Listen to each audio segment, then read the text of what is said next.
Hey there, this is Scott. It's Wednesday, June 1st, 2016, and this is the weekly blog post. Of course it is. And honestly, this has been a non-stop cavalcade of chaos, basically. I went on a trip with my dad last week, which was super nice to spend some time with him, but that was probably not the right time considering my house was in chaos and I needed to be moving. And trying to get out of town, out of Ohio yesterday, had a unbelievably fun meetup with several of my students. That was really great, but had to wait till late in the day to do that. And actually couldn't have left earlier, so it was just actually a little dessert on my day of terribleness. But then we got driving in the hills, and I think we took the wrong route. So I'm just telling you, this has been an ordeal. But I'm here. I am here in South Carolina now. Here's what I'd love you to do. I'd love for you to complain about my new office, my new setup. It's a different room. It might be a little echoey. It might be way better, or it might be worse. I'd love for you to point out how terrible it is. No, but I would love to know in a very polite, respectful manner, because of course I'm always respectful to you, right? In a polite manner, tell me if this is really garbagey. Is that a word, garbagey? I am probably, so if you hate it, I'm probably going to get back to writing. I've gotten the itch to write, and now that 100% of my time can be devoted on whatever I want, um, sadly, I'm not on the court with my students anymore. But on the other hand, I do have tons and tons of more time for research.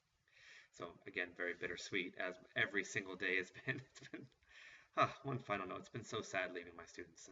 That's been really tough. All right. Anyway, that's a bunch of whining for you to open up the video. I want to talk about the actual trading month now, and I called it the dog days of May.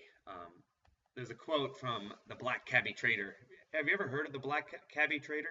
His name's John Walsh, which is almost Scott Welsh. He's an A, I'm an A. Or what am I? I'm an E, he's an A. He says on a podcast, I heard him say, "Show me a trader with no losers, and I'll show you a liar." Which I thought is kind of interesting because honestly, nobody likes to lose, especially when you're tired and strung out. You don't want to come home and look at losing trades. And that's what May was. For the day trading portfolio and for the breakout portfolio, May was a losing month. And that's crappy. And I hate that. And that's the last thing I wanted. Even though I wasn't trading all of my accounts because of all the chaos, still, even in one account to look and see losers was really disheartening. Couldn't the market just give me some winners while I was trying to make this massive life change? Well, anyway, John Walsh says the point of John Walsh.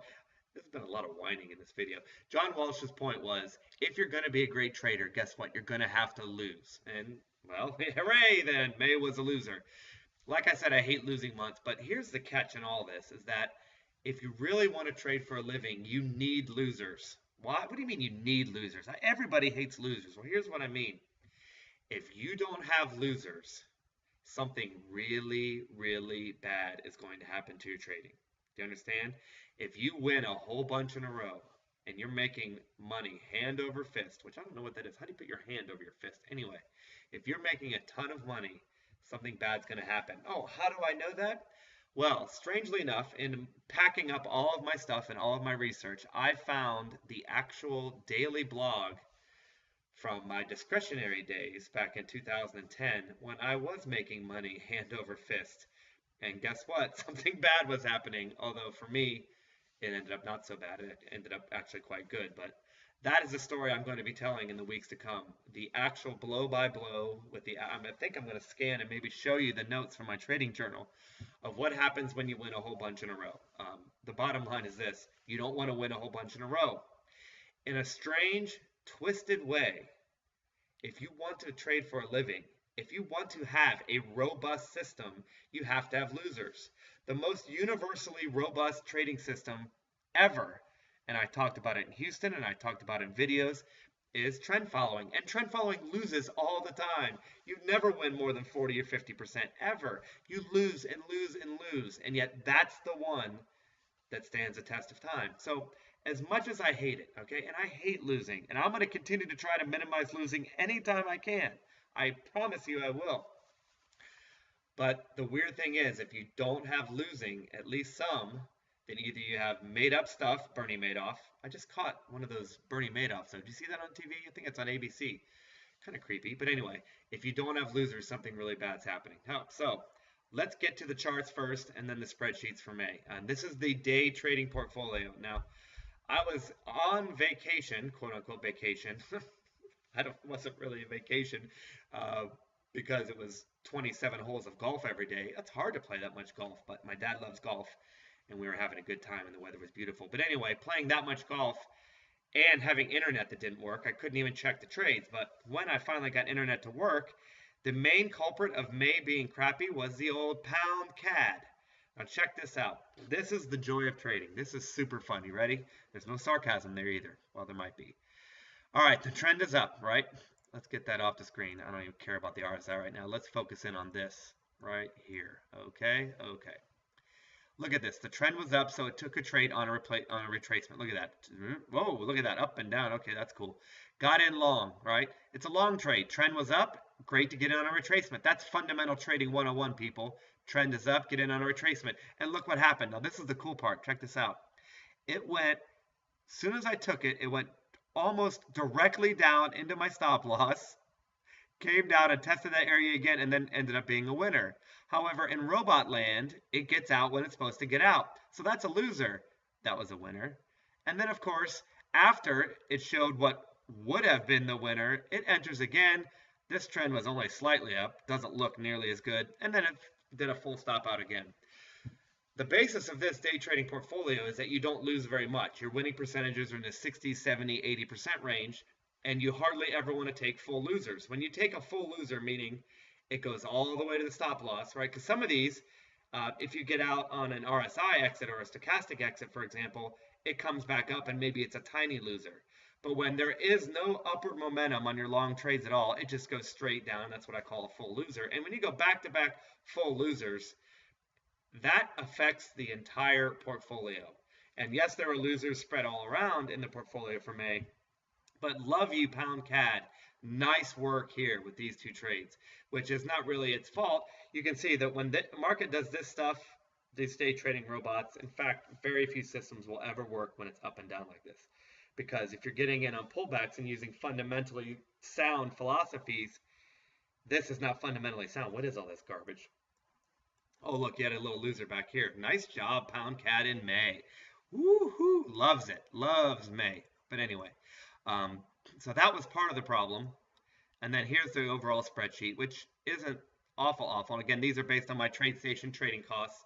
The MT4s are similar, so we can go ahead and assume they're similar. And this data, honestly, I apologize, is only through May 30th. I think there were some winners on the 31st, as well as maybe a loser today, but this is June, so who cares? If you look through here's all the data, and if we slide across, you can see that it was definitely a losing month. Now, it was, if we had been able to trade this all year, the first losing month in a while. So, and actually, it's a good thing, right? Sure doesn't feel like a good thing, though. But it was necessary. It was coming, and it's a very typical amount, as you can see here. There's nothing out of the ordinary about this month except the fact that everyone hates it, including me, right?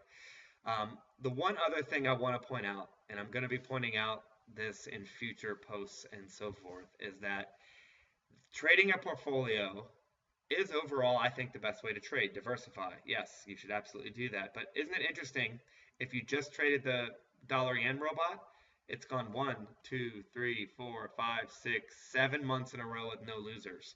Now, I just told you losers are important, and that's true. But I also told you I'm going to keep researching on how to minimize losing, right? Remember? We just talked about that. Don't tell me you don't remember. And then it had a small losing month, and it had 2 more positive months. So that is the upside of trading a single instrument, is that you might go on runs like this. However, this has been a pretty good run here too. 1, 2, 3, 4, and then whatever. So I just want to point that out. I'm just putting a bug in your ear. There are 2 ways to go about trading. Diversify, or put all your eggs in one basket, and watch it closely. I think Buffett said that. Who knows who said that? But if you put all your eggs in one basket and you get in a good market environment, you can outperform a portfolio if you're on a hot streak. So which one are you? Do you like to put all your eggs on one basket and go through the hot streaks, and then also you go through cold streaks, right? There's a 3-month losing period, which we don't have here. But it's just something I want you to think about. What kind of trader are you? Do you like the portfolio and the diversification, or do you like having one piece of garbage, a pound CAD, ruin it for everyone? It's just something I want you to think about. As far as updates, I have finally arrived in South Carolina. That's my first destination. I don't know where I'm going to be 6 months from now, and I'm kind of excited about that. But I'm in South Carolina right now. I'm exhausted and I'm super excited at the same time. It's so great to be here. Um, I've unpacked my computers. I've partially set up my office. I'm going to be doing all that. I'm about ready for a nap, but I'll be getting all that set up. I haven't been able to trade in multiple days because I knew my computer was going to be off because the internet was going to getting cut off. So I feel terrible. I get a little twitchy if I don't have my robots up and running, but they'll be back up by tomorrow. Um, the next several days are going to be so sweet. I can't believe I'm going to wake up tomorrow and have my whole day um, basically just for trading. Is that scary or great? I kind of think it'll be great. But anyway, the next several days I've just got so much planned, and I'm just really looking forward to sitting in my computer and doing some nice quiet work. So I'll have a bunch more stuff for you in the days and weeks to come. And of course, you can check email, Twitter, and all that. There's the contact information. I'm so glad to be here. I'm so glad you're here. Let me know about the audio, because if it's bad, I may never do another video ever again. Or maybe I will. Until next time, I will talk to you then.